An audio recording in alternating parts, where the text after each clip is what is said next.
Crazy news from the Megadeth world as Billboard reports that Dave Mustaine has agreed to pay his former manager, Cory Brennan, and Cory's company, 5B Artist Management, $1.4 million to settle Brennan and 5B's lawsuit from June of 2023 after Brennan and the company were quote-unquote unceremoniously fired by the band and allegedly owed hundreds of thousands of dollars in unpaid touring commissions and hundreds of thousands more in merch commissions.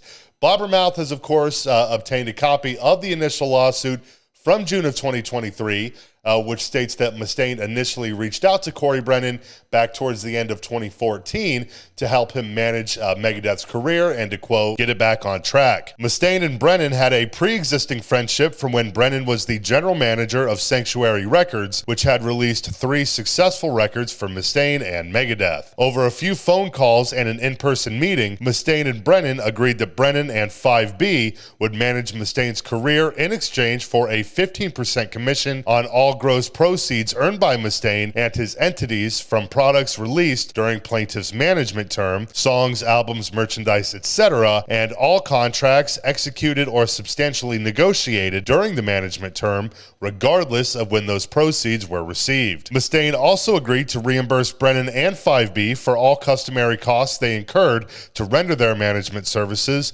including travel and other management-related expenses. Under the agreement, plaintiffs began managing Mustaine's career in early 2015. Plaintiffs successfully managed Mustaine's career for the next 9 years and helped reestablish his band, Megadeth, as one of the greatest metal bands of all time. Plaintiffs worked tirelessly as Mustaine's manager during that time, helping him with his personal struggles, looking out for his health and well-being at home and on the road, protecting him from bad influences, managing his personal and professional conflicts, and guiding him creatively to produce some of his best music. Plaintiffs were available to Mustaine 24 hours a day, 7 days a week. During Plaintiff's management, the band won its first Grammy, released 2 of its highest charting records, and saw its demand rise from playing small clubs to arenas and amphitheaters all over the world. Plaintiff's role in this success cannot be disputed. As recently as December 2022, after Brennan helped advise Mustaine and his booking agents in building a lucrative summer and fall tour schedule,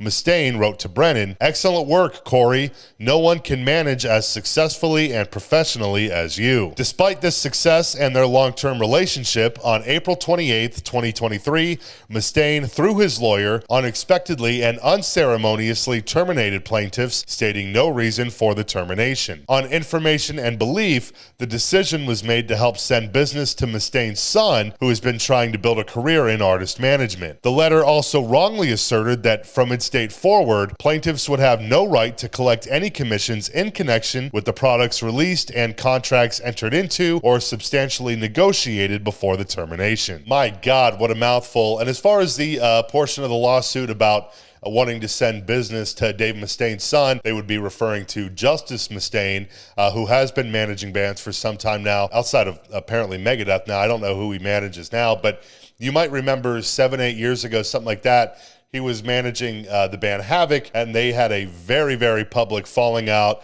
So anyways, it is also worth pointing out that after Brennan's initial lawsuit in June of 2023, Mustaine countersued, and so this $1.4 million settlement, it only applies to Brennan's initial suit. Mustaine's counterclaims still have yet to be resolved. They will still be litigated with a potential eventual trial.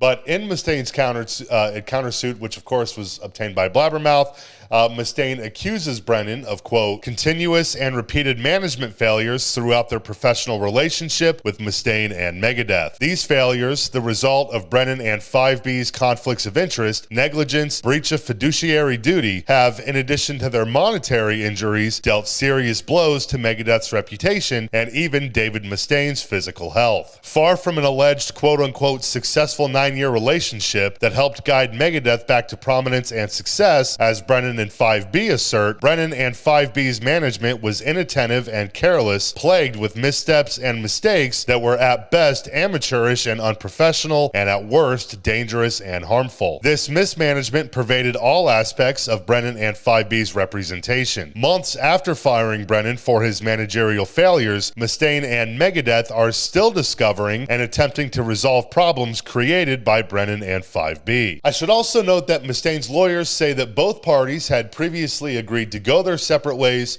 should there be any split between Brennan and 5B and Megadeth. And then they say that Brennan's lawsuit initially, it was just him retaliating because he was, quote, upset that his mishandling of Megadeth's business had finally caught up with him.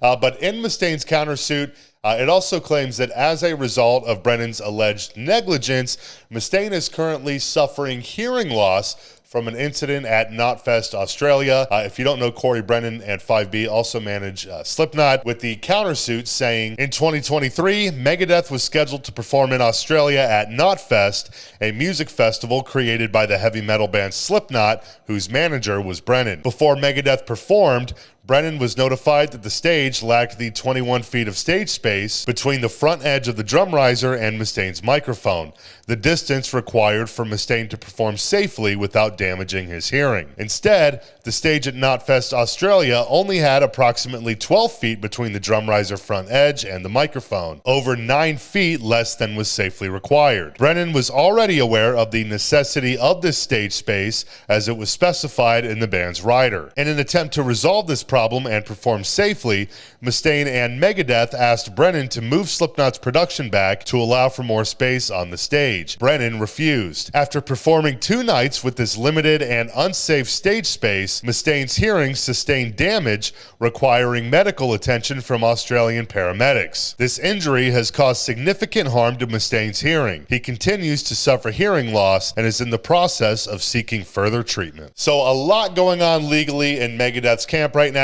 It'll likely be 2025, possibly even later, till we get an update on what's going to happen with Mustaine's counterclaims. These things, as you know, can take forever, but rest assured, as soon as there's an update, we will talk about it. But that's all I got for you for right now. Thanks so much for hanging out. Feel free to drop a like and subscribe below if you feel like it, and I will see you next time.